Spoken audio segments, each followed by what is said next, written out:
Hello and welcome to Tech Deals. Corsair's HX1000i 80 Plus Platinum 1000 watt power supply. What is this? Why should you watch and why should you care? In short, if you are planning on putting together an ultimate system build, $2,000 or more, then you've come to the right place. This should be on your short list. Now, if you're putting together something less expensive, I do have other recommendations. I will link them in the description below. $40 to $80 options are certainly reasonable for $800 to $1,500 builds.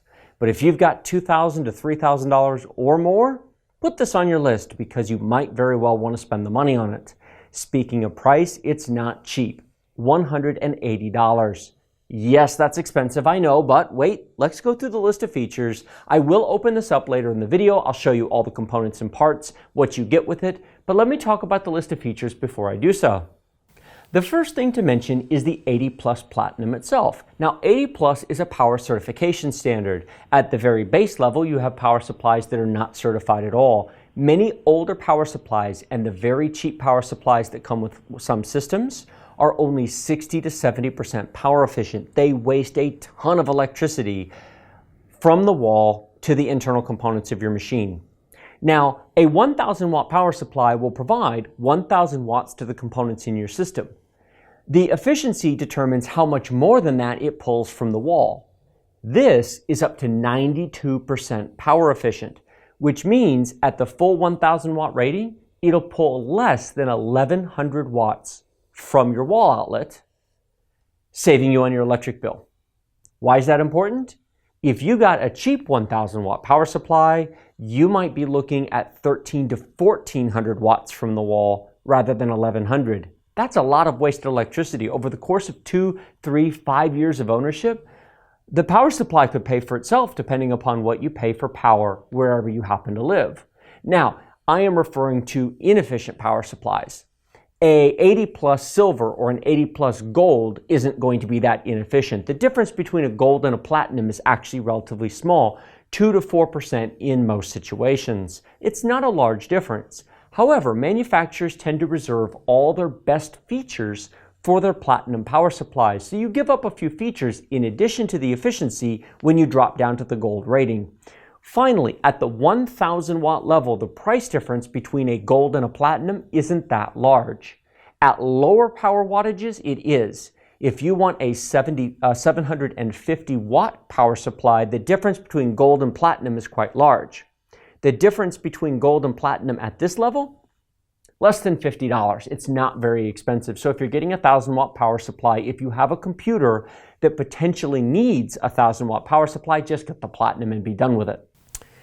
Speaking of 1000 watts, why are we looking at a 1000 watt power supply? Let me run down the list of components really quickly because you may be thinking, wait a minute, even if I spend $2,000 on my computer, I don't really need that much power, do I?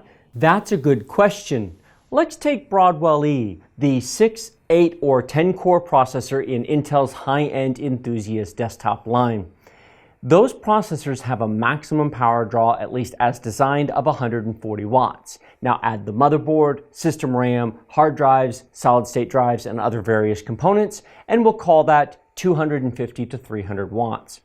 Now there's no single graphics card on the market that's going to use the kind of power that this requires. This is for people installing 2 or more graphics cards. The current top-of-the-line general card you can buy is NVIDIA's GeForce GTX 1080, which nominally draws 170 watts, but the factory overclock cards can pull more than 200. Furthermore, we're about a month away from the launch of the GTX 1080 Ti, which is very close to the Titan X card. The Titan X has a max 250 watt draw. So let's use the 250 watt draw of the Titan X card. 250 plus 250 is 500. Add that to 250-ish for the motherboard, CPU, and everything else, and you're at 750. Let's round that up to 800 just to give ourselves some buffer. You would now be at 80% of the power draw capacity of this 1000 watt power supply. Now, could you use an 850 watt power supply? Yes, in theory, if all those numbers are correct and all the power draws are correct, but you're leaving yourself with no margin for error. In such a machine, I would not hesitate to put a 1000 watt power supply in.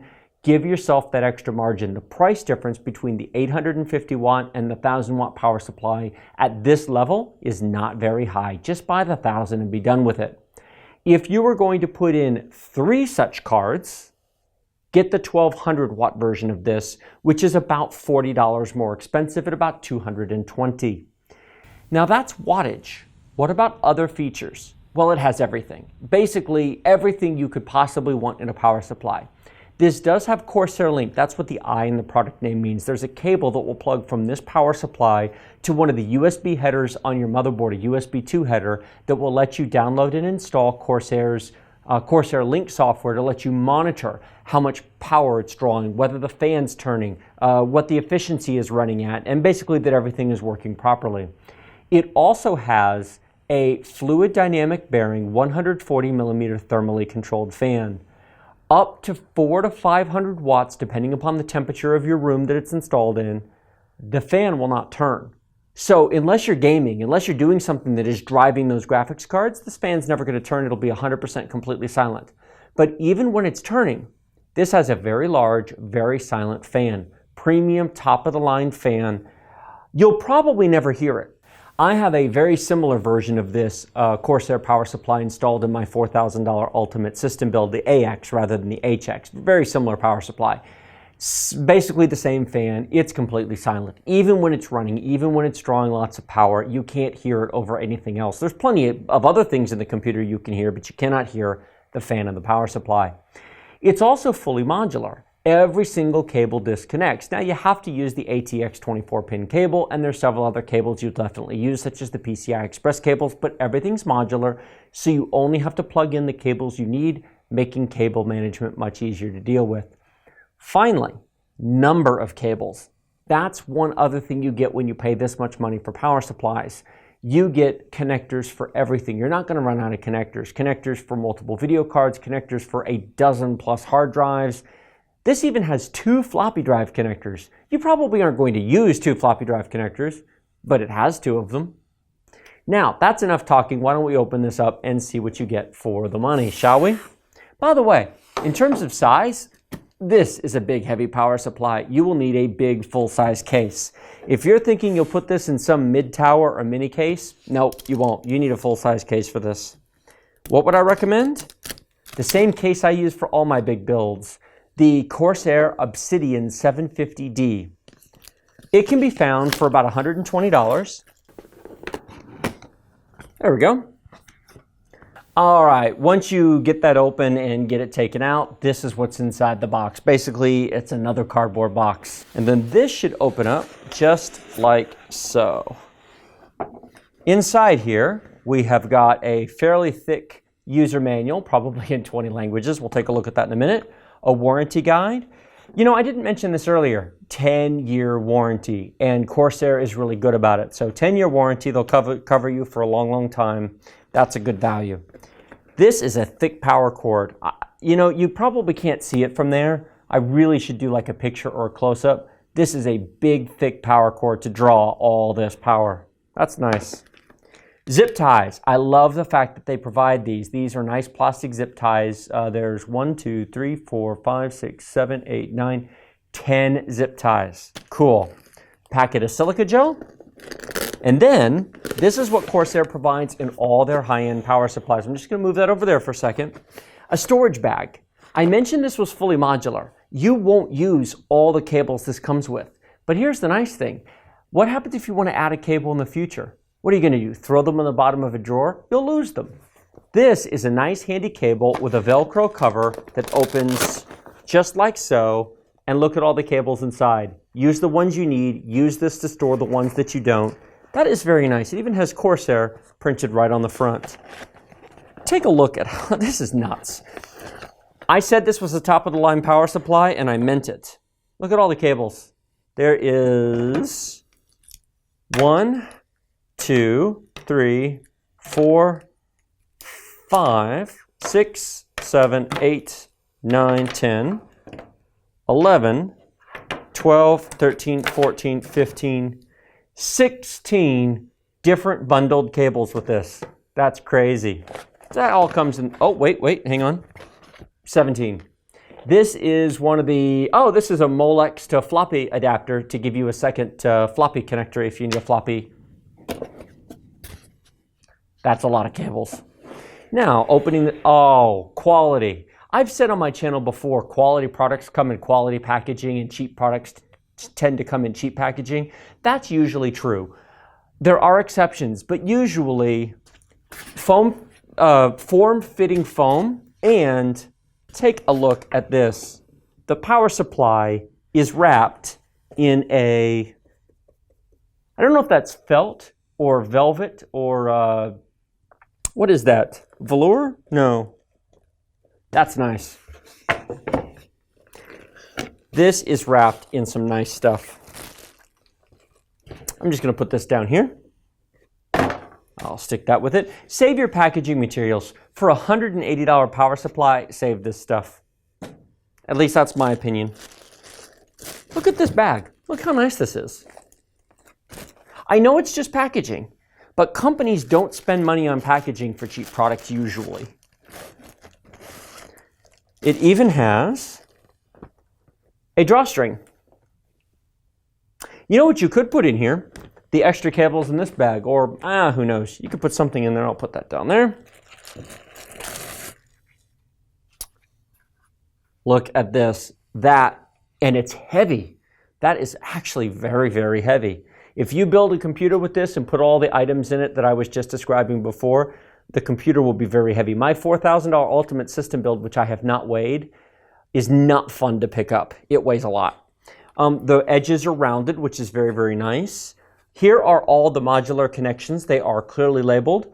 All of these plugs are keyed. So the shape of the plugs, even though some all have the same number of plugs on them, you can't accidentally plug the wrong one in because they each have different shapes on the different squares so that you can't accidentally plug them in wrong. There is a fan test button here. What's that for? Plug this into the wall before you put it in your computer. Then hold down the fan test button to spin the fan to make sure that it works without actually having it connected to anything. That just makes sure that everything's working before you use it. There is a Corsair Link digital connector right here. That's what you're going to use to plug into your motherboard's USB port, and it's going to be one of these cables. In fact, it's this one right here. That is the USB connector on this end, which plugs in right there. And this other end is a USB 2 header to plug into a USB 2 port on your motherboard. Wow, that is incredible. Now we have our 140 millimeter fan on the bottom, you can see right there. And then finally, what is this? This is just a sticker letting you know that the fan, that the power supply is silent. Don't be surprised if the power supply does not turn when you turn your computer on, because up to 400 to 500 watts, depending upon the temperature, it's not going to spin. One other thing that I need to make note of, most power supplies will not deliver the full rating of their power on the 12 volt rail. They split it between the 3.3 volt, the 5 volt, and the 12 volt rail. I have seen some 600 watt power supplies that only do 400 watts on the 12 volt rail. This will do all 1000 watts on the 12 volt rail. Why is that important? That's the rail that's going to power those Titan X or GTX 1080 Ti graphics cards. That's what's going to ultimately power your motherboard and your CPU. Yes, I know your CPU uses far less voltage. That's why you have voltage converters on the motherboard to downstep it. But that's where you need all your power to be. So this will provide all 1000 watts where it needs to be. That's very nice. It will also do it at 50 degrees Celsius. Take a look at cheap power supplies. Many of them will only deliver their fully rated power at 40 degrees Celsius, and I've even seen a few OEM or budget power supplies at 35 degrees Celsius. Note this is not the temperature of your room. I wouldn't want to be in a 50 degrees Celsius room. I don't think you would either, but that's inside your power supply. That's inside your case with all the heat and everything running. So at 50 degrees Celsius, all 1000 watts are available, and they're all available on the 12 volt rail as needed. And it will provide I believe 150 watts on the 5 volt and 3.3 volt rail, which is plenty for those. That's not an issue whatsoever. Now, lengthwise, it is worth noting that this is a long power supply. You need a fairly big case to put this in, which is why I recommend things like the Corsair Obsidian 750D, which will have no issues taking a power supply such as this. Now, you don't have to go with that case. There are others, but don't try and put this in some small, slim, compact case. A 1,000-watt power supply needs room. And you're going to need room because in addition to the power supply, you're going to have a lot of cables coming off the back and you'll need room for them. So that has been the Corsair HX1000i 1,000-watt 80-plus platinum power supply. This is a beast. There are a ton of cables here. There are a ton of connectors. I will put a list in the video description below, unless I put it up here in words, of how many different connectors are on here. I'm not going to go through it right now. But if you need to plug it in, it's got a cable for it. Like this video if you like it. Don't if you don't. Remember to subscribe to my channel with the big, huge red button right down there. Questions and comments, go in the comment section below. And as always, check out my video description. In my video description will be links to other power supply reviews, including the 600 and 750 watt power supplies that I recommend for less expensive machines than this, as well as links to Amazon and Newegg for this and other items that I recommend will all be down there. If you like my channel and you want to help me out, the video description is where it's all at. Thank you very much for watching, and I will see you next time.